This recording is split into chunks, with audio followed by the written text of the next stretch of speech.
It started with a DM, a direct message from a woman in Minnesota who told me that her father was in prison in Mozambique, Africa, and that she was absolutely sure he was not guilty. And it started a huge investigation into Mozambique. Used to be Portuguese. They speak Portuguese. I have friends that live in Mozambique, so immediately it piqued my curiosity. Why is an older American guy stuck in prison and his daughter is desperate enough to contact me because she wants to try to figure out how to free her dad? And so we started an investigation. Turns out this guy was scammed, terrible scam. He was told he was a retired truck driver, former military.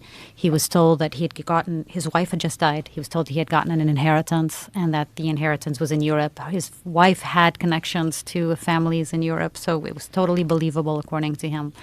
But in order to get the inheritance, he would have to do a pit stop in Africa. But they would pay for everything, his flights, his hotels, everything. So it was a free ride to go to Africa, pick up the documents, and then take them to Europe. And in the bag with the documents were some chocolates that he was to take to Europe to the people he was meeting. And as he's in the airport about to board his flight to Europe, he was stopped by the authorities, and he was carrying 5 kilos of heroin inside these chocolates that he was completely unaware. And I completely believe he had no idea.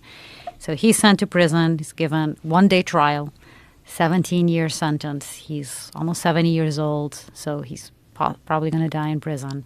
And it turns out he wasn't the only American there. There was another American from California and a Canadian, all victims of the same scam, and within 2-3 days, all 3 of them. And this is just one high-security prison in Mozambique out of all prisons around the world. So we went, we visited him, we saw him, we brought his daughter to see him. She hadn't seen him in 4 years. Super emotional. And then we went to South Africa. We basically investigated the trail of money and who had paid for what, the hotel, the flights, everything. And we came face-to-face with one of his scammers. We filmed undercover in a hotel in South Africa where I basically confronted this guy who scammed him. I pretended that I was a friend and I was looking for that inheritance as well, and that I had, that I was willing to travel and do whatever for that money. I pretended I was what they call a MAGA, which is a dumb, gullible American. They call them MAGAs. Like Make America Great Again? MAGA? Yeah, it's interestingly the same name, but I don't think it comes from that. It's a Nigerian saying for a gullible saying? Person. I don't think it's new. So no. It predates MAGA? I think so. Wow. It's interestingly the same. Yeah, that's the first thing I thought when I saw it as well, when they said it to me. But I pretended I was a MAGA, and then came face to face with this guy. It was crazy. What was that like? It was interesting because at first we sat down and I was saying that, the Rodney Baldas, which is this man's name, the Rodney Baldas name, and you have his inheritance. And I said, I think it's $2.7 million. And is that money still available? And he was like, actually, it's 2.5. I was like, okay. So he's corroborating what I'm saying. I was like, okay. So I started talking with him a little bit more, but then he got a little suspicious. And he was asking to see my ID. He said, okay, great, but in order to be able to continue talking to you, I have to see your ID. I couldn't show him my ID because I hadn't given him my real name, obviously.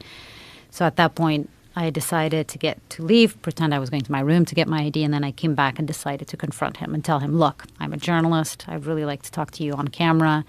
And he was like, pretended that he had no idea what I was talking about, that he didn't know, that he had called me Zoe, and then he was like, no, I'm here to meet... what's her name? Catherine. I was like, wait, aren't you Mr. Wilson, the man that I just spoke to? And he was like, oh, no, I'm not Mr. Wilson. My name is Robert or whatever. I was like, dude, I have you on camera. I'm filming. He's like, you're doing what? I'm filming. I filmed this whole interaction.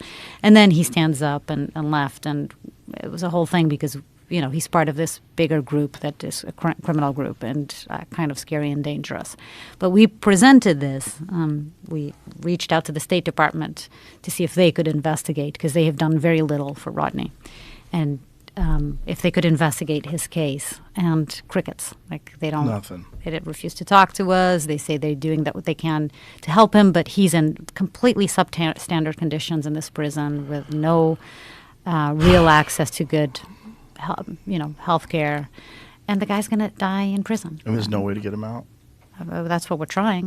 I hope that, but when this doc is aired, it's not on Hulu yet. It will be on Hulu and it will be on Nat Geo soon. But when it airs, that the government will take another look and try to do something for this guy. He's like former military guy, He's like, it's so obvious that he's innocent, and they're not even trying. Like, that's what upset us, is that there isn't real help there in getting him his medication. Like, his food has to be brought from the outside because they don't give him actual food in prison. So his daughter has to send money via me to a friend of mine who lives in Mozambique. So it's this whole bank exchange in order to provide food for this guy in prison. They give you like a really bad porridge once a day or something like that. Not something that's any good for your health. And he has diabetes and has a bunch of other. So they hire this woman to cook food and bring him to prison every day. What a way to end your life. It's so crazy, right? Scammed like that. Yeah. Just used as a drug mule. And abandoned by your government. Yeah. Like, no one's doing anything. At least that's my... Yeah. It's and realizing that this is actually big and is happening all around. How do you maintain your faith in humanity? I do. I know you do. You're a very friendly, nice, smiling person. I'm very optimistic. Very optimistic which is about the world. crazy considering what you've seen. But it's not, because when you're able to sit down with a cartel member, or a scammer in the Philippines, or all these people that I meet around the world, and I'm able to find humanity in them, I'm able to find commonalities between me and him. I'm able to see that if this person, in the majority of cases, was given other opportunities, that he wouldn't be the person he turned out to be. That shows me that it's not entirely humanity that's broken. It's the system. Yeah. It's the systems that human beings, have created. But the accountability at the end of the day lies in the people of power, the people that are able to make a difference in that system, and not in the drug dealers or the coyotes, smugglers, or the scammers, It's amazing that you can maintain that perspective, and that just really is an amazing testament to your character, that you're able to see that for what it is and not lose faith in people. Yeah.